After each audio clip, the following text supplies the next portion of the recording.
What's up, y'all? It's your boy Rain. Welcome to the Raincast. Today we have a person that I've been wanting to interview for a very, very, very long time.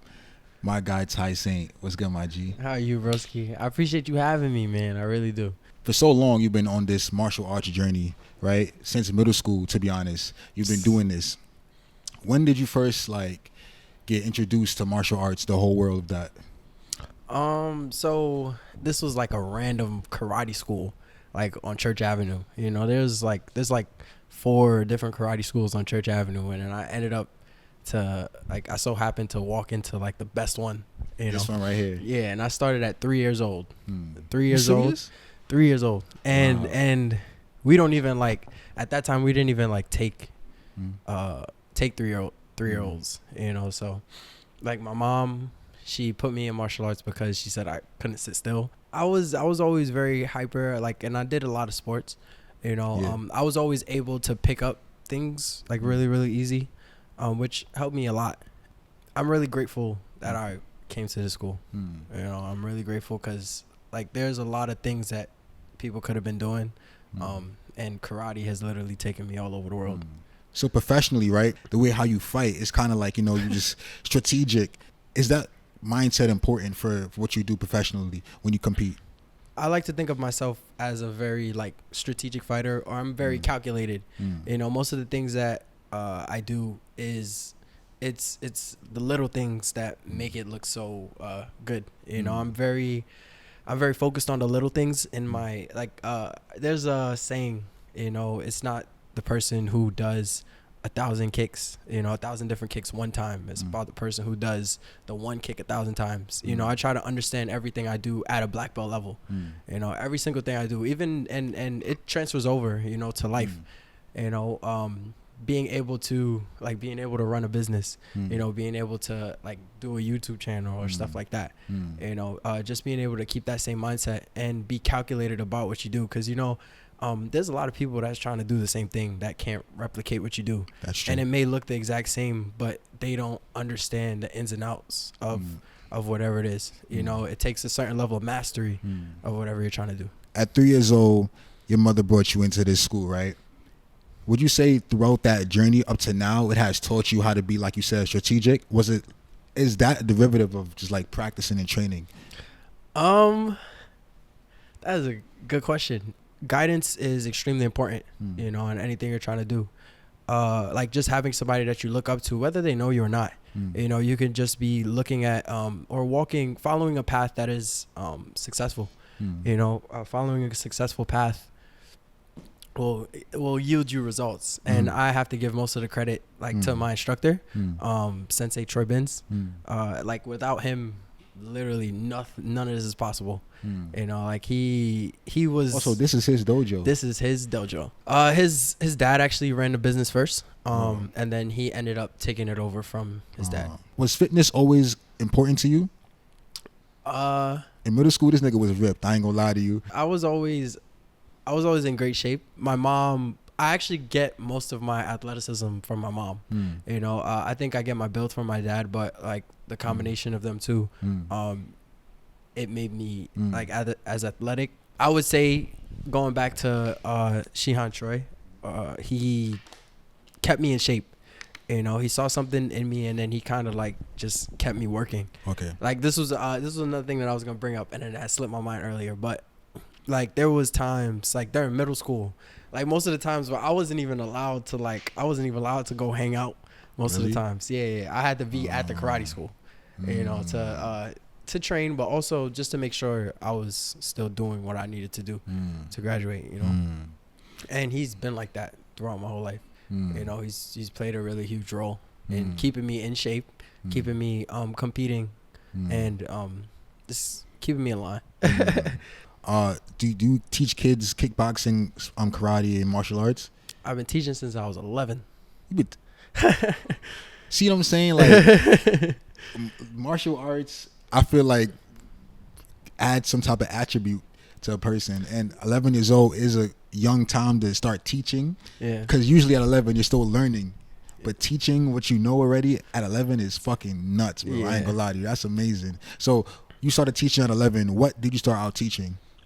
Just the things that I was confident in teaching. So like things that worked for me specifically, I would just, was another level of gaining mastery of whatever you're doing. You know, being able to verbalize it.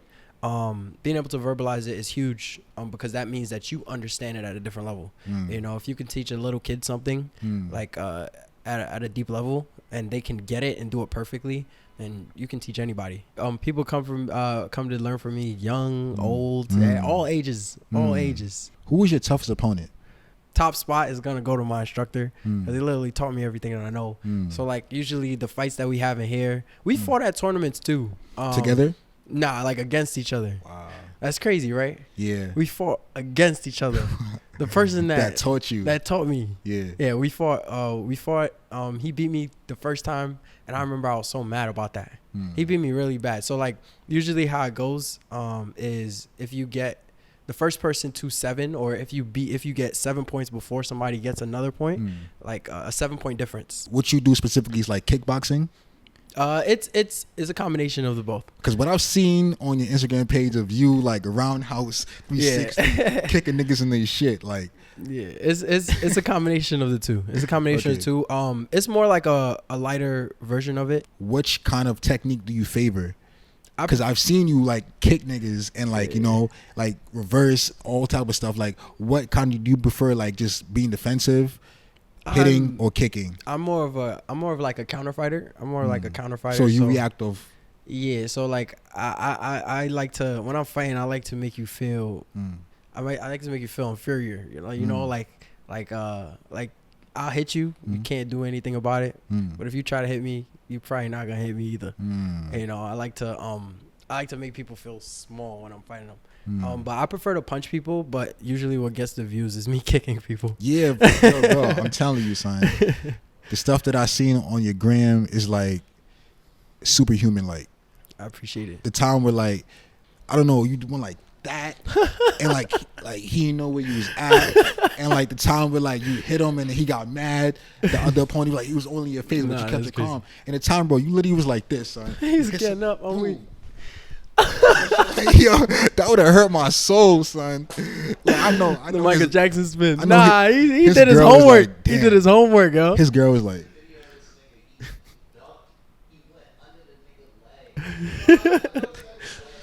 and he was like, fuck something. I know what you're talking about. Yeah, what? I get a lot of comments on those. I get a lot of comments on that. The streets have deemed it the scorpion kick. Boy. But I like to call it the moment. The moment? Yeah, because how'd you feel after that? I kind of like, people say this, but it's most of the time like the first time I did it, it was kind of like I don't really know what happened. You know, I have no idea what happened. I can't tell you what was happening during the fight. I didn't even know how to do that move at that point.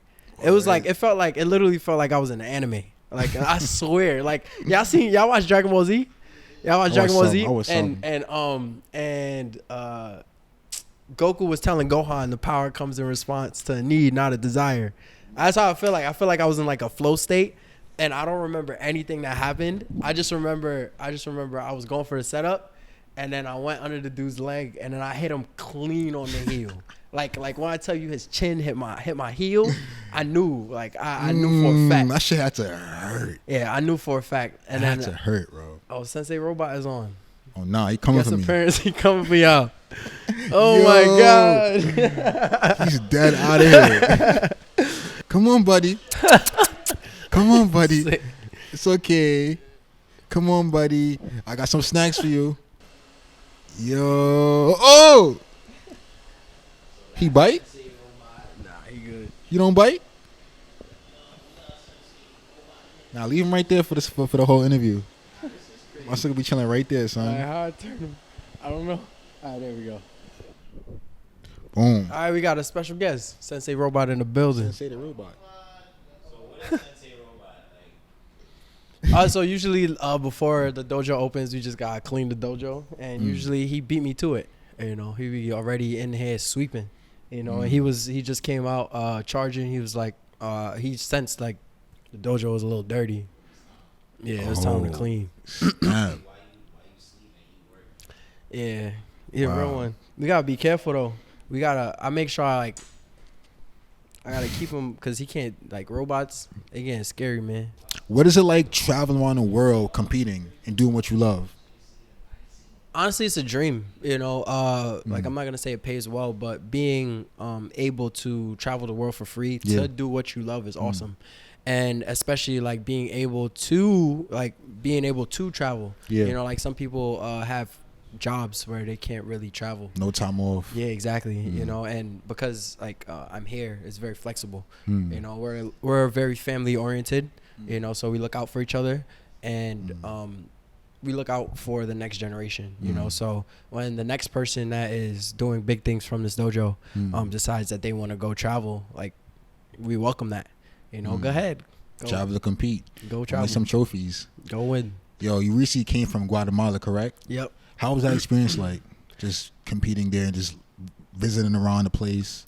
Yeah, that was definitely awesome. It was. I stayed with my teammates. One of my teammates' name is Enrique Latona, and his dad. They're awesome fighters. They're top of the line. Enrique is top of the line fighter. We just hung out. They were really nice. They showed me around everywhere. I went to Antigua, some other places. I don't really remember, but names it was of it. it was awesome though. It was awesome. Even going to see the country. It felt like I was in Jamaica a little bit. The lavish living. Yeah, so they live in trees. Guatemala City. So the city is more like this. It's more like this. It's Populated, very populated, high urban. traffic, a lot of McDonald's and Fast Taco foods. Bells, but when we Gotcha. went to the country, it was a little different. Yeah. I was taking pictures. I was trying not to look too creepy though. Look like an actual tourist. Yeah, facts. I actually saw a video. Not too long ago. It was somebody holding their phone out the window, and then their phone almost got snatched. By a pickpocketer or smuggler. Yeah, like a pickpocketer or there was just a tourist that was recording. But it was a social experiment actually. Yeah. Oh, okay. And then he got his phone taken, and then I was in the car, and I was like, who would be dumb enough to stick their phone out the window? And then I caught myself sticking the camera out the window. I was kind of like, damn. The irony. Yeah, that's crazy. That's crazy.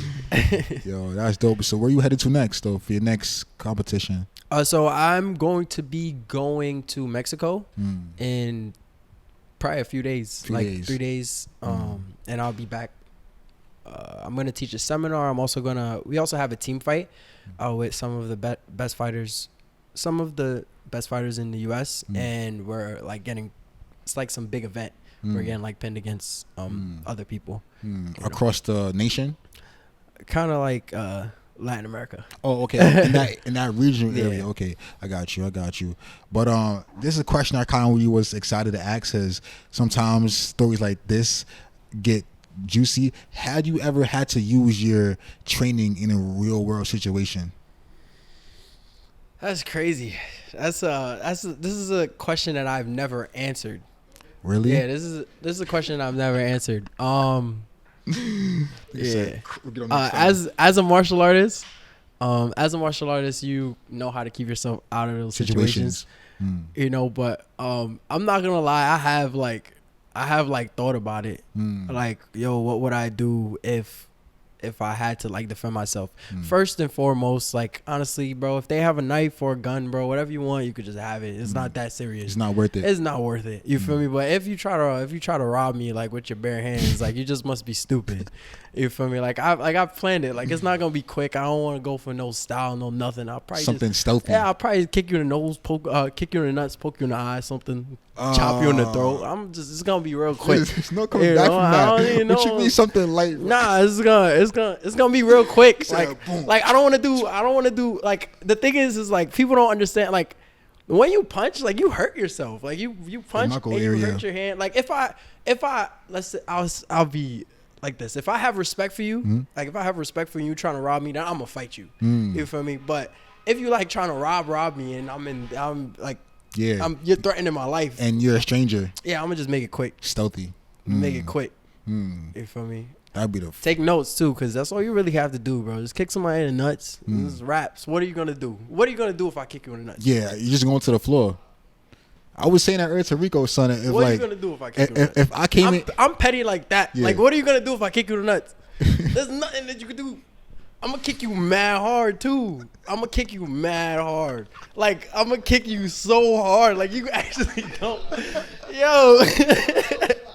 I'm gonna kick you in there's the nuts. nothing you could do, bro. I There's ain't gonna. nothing. And if you do something, then I'm gonna just poke you in the eyes. Like, come on. Like, Son.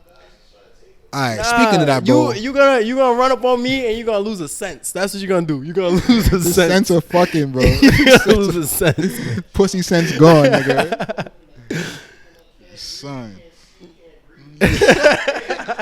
Just straight to it, yo. People be trying to fight and y'all be trying to look too cool, bro. Yeah, bro. Just.